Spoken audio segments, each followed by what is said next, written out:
အယူစခန်းဝဇာလန်ဆိုတဲ့အပိုင်းပါလမင်းသားရဲ့ဒီဘဲဖြစ်သူအယူတေလီအကြောင်းလေးပါအယူတေလီနဲ့မြတောင်ရွာစာစင်ကစ်မြတောင်ကျေးရွာဆိုဒီမှာစကိုင်းတိုင်းဒေသကြီးထီးချွိတ်မြို့နယ်အတွင်းမှာတည်ရှိတဲ့ကျေးလက်ရွာငယ်လေးတစ်ရွာပဲဖြစ်ပါတယ်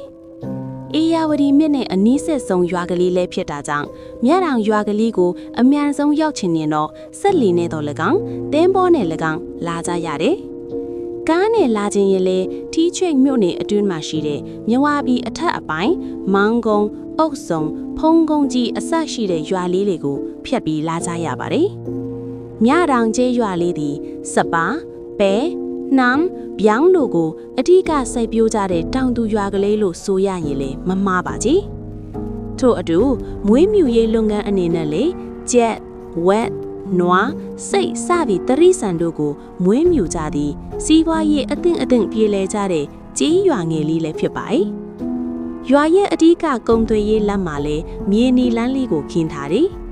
မိုးတဲထန်စွာရွာတဲ့အချိန်ကြပြန်ရင်တော့ရွာလန်းကလေးဟာရွှင်နွမ်းဘွတ်အိုင်နုဖြစ်ပေါ်လာပြီးတွားလာရခက်ခဲတာကလည်းမြတောင်ကျေးရွာလေးရဲ့အားနည်းချက်တစ်ခုပဲဖြစ်ပါတယ်။အခုကာလကလည်းမြန်မာနိုင်ငံကသူ့ကျွန်းဘဝကြားရောက်နေတဲ့အချိန်ဆိုတော့လေကုံသွဲဤလမ်းကြောင်းမကောင်းတဲ့မြတောင်ကျေးရွာလေးကိုအင်္ဂလိပ်စစ်သားတွေကတခါတလေပဲရောက်လာတတ်ကြတယ်။ရောက်လာပြီဆိုရင်လေရွာတွေကရှိသမျှတရိษံတွေမှာသူတို့ရဲ့စားတော်ပွဲအဖြစ်အသက်နဲ့ပူဇော်ခဲ့ကြရတာပေါ့။မြတောင်ကျေးရွာလေးကတိတ်တော်မစီကားလာပေမဲ့လေဓာတ်မီဩဇာကောင်းတဲ့ဒေသဖြစ်တာကြောင့်စိုက်ပျိုးရေးလုပ်ငန်းတွေကတော့ပေါက်ပေါက်မြောက်မြောက်ရှိခဲ့တယ်။ရွာထဲမှာကုံစုံဆိုင်ကြီးငယ်အသွင်တွေကလည်းရောက်လာတဲ့ဧည့်သည်တွေအတွက်တော့စိတ်မပြတ်စေရတဲ့အခြေအနေမှာရှိပါတယ်။ဒီလိုပဲရောက်လာတဲ့ဧည့်သည်တွေအနက်မှာထူးထူးခြားခြားဧည့်သည်တစ်ယောက်လည်းရှိတယ်။သူကတော့ရွာကိုရောက်စကတော့တာမန်လူတစ်ယောက်ဆိုပေမဲ့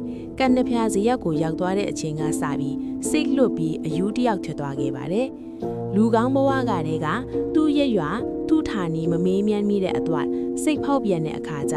သူ့ရဲ့ရွာစားတီကိုမေးတော့လေမတီးဘူးဖြေတော့တီရွာလုံးအခက်တွေ့နေကြတယ်။ဒါကြောင့်လဲဘဲကလာမှန်းမသိတဲ့ယူသွားတဲ့ထိုလူငယ်ကိုတီရွာလုံးကအယူတေလီလို့ပဲခေါ်ခဲ့ကြတယ်။သူကရွာအစွန်သောဇက်ချောင်ကြတဲ့ကနဖျားစရက်ကလေးမှာပဲနေတယ်။သူကယူတယ်ဆိုပေမဲ့တခြားအယူဒီနဲ့မတူတာကသူ့ကိုယ်သူယူနေတယ်လို့ဝန်ခံတတ်တယ်။ယူနေတဲ့သူတွေတော်တော်များများသူတို့ကိုယူတယ်လို့ပြောရင်မကြိုက်ကြပေမဲ့သူကတော့သူ့ကိုယူတယ်လို့ပြောရင်ကိုသိကိုသဘောကျနေတတ်တယ်။